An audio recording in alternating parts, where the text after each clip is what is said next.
के राष्ट्रीय अध्यक्ष आदरणीय जयंत चौधरी जी के नेतृत्व में आप सभी लोगों ने जिस प्रकार भरोसा जताया है और जिस प्रकार उत्तर प्रदेश का एक एक गांव खड़ा होकर आज ये कह रहा है कि उत्तर प्रदेश के अंदर अब बदलाव हो रहा है, उत्तर प्रदेश के अंदर अब परिवर्तन होना है और उत्तर प्रदेश के अंदर वापस वही सरकार बनेगी जब किसानों और दलितों की सुनी जाएगी। ये कैसा मुख्यमंत्री है? जब से सत्ता में बैठा है नफरत की बातें कर रहा है, हिंदू मुसलमान की नफरत की लड़ाने का काम करता है, लेकिन इनको यह नहीं पता है कि जब देश पर मुसीबत आई थी तो अशफाक और बिस्मिल साथ आए थे और आज जब फिर भी देश पर मुसीबत आई है तो फिर हिंदू मुसलमान साथ आएंगे। 2022 का चुनाव कोई चुनाव नहीं है मेरे भाइयों, यह देश को बचाने की बात है। कोरोना के दौरान गंगा में जो लाशें बह रही थी उनका बदला लेना है इस बार। जो लोग ऑक्सीजन से तड़प तड़प के मरे हैं उनका बदला लेना है इस बार। और जब आपको ऑक्सीजन की जरूरत पड़ रही थी, खून की जरूरत पड़ रही थी, तो आप ये नहीं कहते थे कि हिंदू से लिया है, मुसलमान से लिया है, तो आज क्यों कहते हो कि ये हिंदू है कि मुसलमान है? आज भाईचारे को बनाने की बात है। जब तक हम भाईचारे को नहीं कायम करेंगे तब तक हम ये उस देश की कल्पना नहीं कर सकते जो सरदार भगत सिंह ने करते थे, जो बाबा साहब अंबेडकर कहते थे, चौधरी चरण सिंह जी करते थे। और मुझे पूरी उम्मीद है आप लोग हाथ उठाकर इस बात की कसम खाइए। अरे मैं कहता हूं उत्तर प्रदेश के दलितों, अरे जागो। जब तुम्हारी दलित बेटी के साथ हाथरस में बलात्कार हुआ तो ये मेरे नेता ने उसके पीठ पर लाठी खाने का काम किया था। और मैं कह देता हूं वो लाठी जयंत चौधरी जी के पीठ पर नहीं, संपूर्ण दलित समाज के पीठ पर थी। और मुझे पूरा यकीन है 2022 में उसका बदला लिया जाएगा, उसका बदला लिया जाएगा। और हम इंतजार नहीं करेंगे कि उस अखबार के पन्ने में किस दिन हमारी बेटी का नाम छपे, क्योंकि वो सभी की बेटी होती है। वो हमारी आपकी बेटी नहीं, वो सभी की बेटी है। और मैं कहता हूं बॉर्डर पे किसान बैठा है, मोदी जी कह रहे हैं कि मैं तो फकीर हूं, झोला उठा के चल दूंगा। तो उनको बता दो बॉर्डर पे किसान बैठा है, तुम्हारा झोला चेक होगा, तुम्हारा झोला चेक होगा। मोदी जी ऐसे भागने नहीं देंगे। अरे नीरव मोदी गया, ललित मोदी गया, नरेंद्र मोदी को भागने नहीं देंगे। और किसान बॉर्डर पर फसल की लड़ाई लड़ रहा है और आपकी काम है इस देश में नस्ल की लड़ाई लड़ना। ये नस्ल और फसल दोनों को बचाने की बात है। ये अपने आने वाली पीढ़ी से वादा करने वाली बात है। ये अपने हाथ में अपने देश के लोगों को जितनी संपत्ति हमारे पूर्वजों ने बनाई उसको बेचने का काम किया।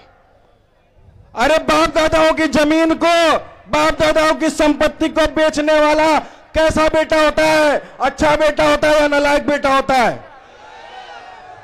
तो बाप दादाओं के, हमारे पूर्वजों के, पंडित जवाहरलाल नेहरू से लेकर जो भी प्रधानमंत्रियों ने जो भी देश के लिए बनाया उसको बेचने वाला वो कैसा प्रधानमंत्री है? तो इस बार इसको बाहर करना है कि नहीं करना है?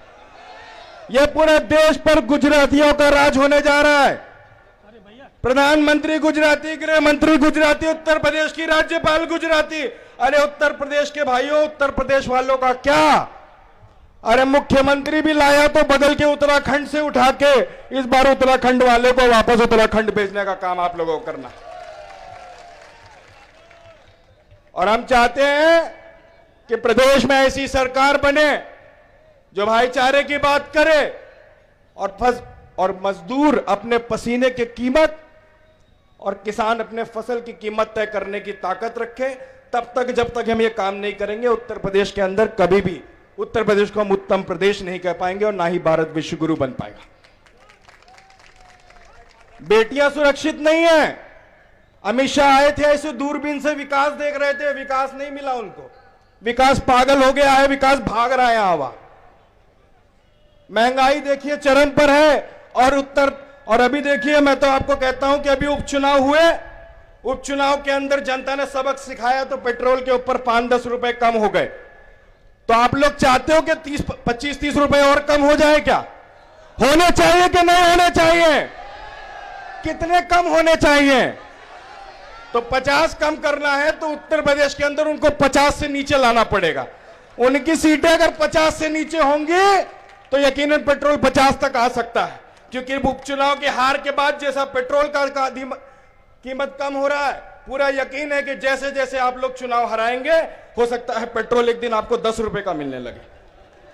क्योंकि अभी जो पेट्रोल की हालत है वैसा लग रहा है सोनार की दुकानों में पेट्रोल मिलेगा कुछ दिनों के बाद।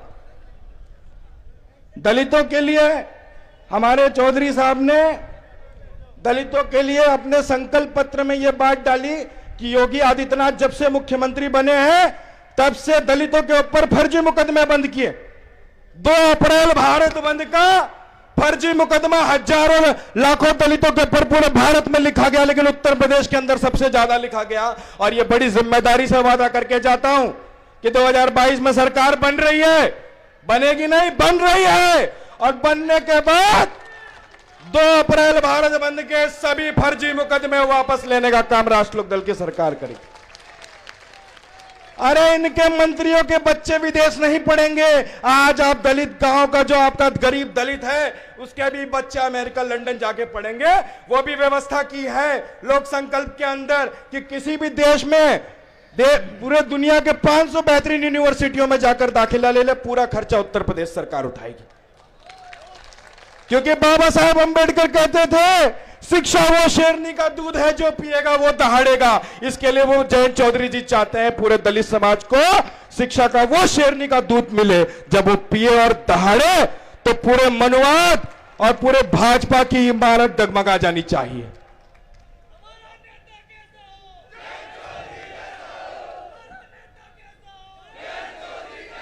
मैं चाहता हूं कि जाने से पहले एक नारा जरूर लगे, क्योंकि बाबा साहब अंबेडकर मान्यवर कांशीराम जी की विचारधारा को बहुत लोग भूल गए हैं, लेकिन हमारे राष्ट्रीय अध्यक्ष आदरणीय जयंत चौधरी जी का मानना है कि हम उनकी विचारधारा को कभी मरने नहीं देंगे।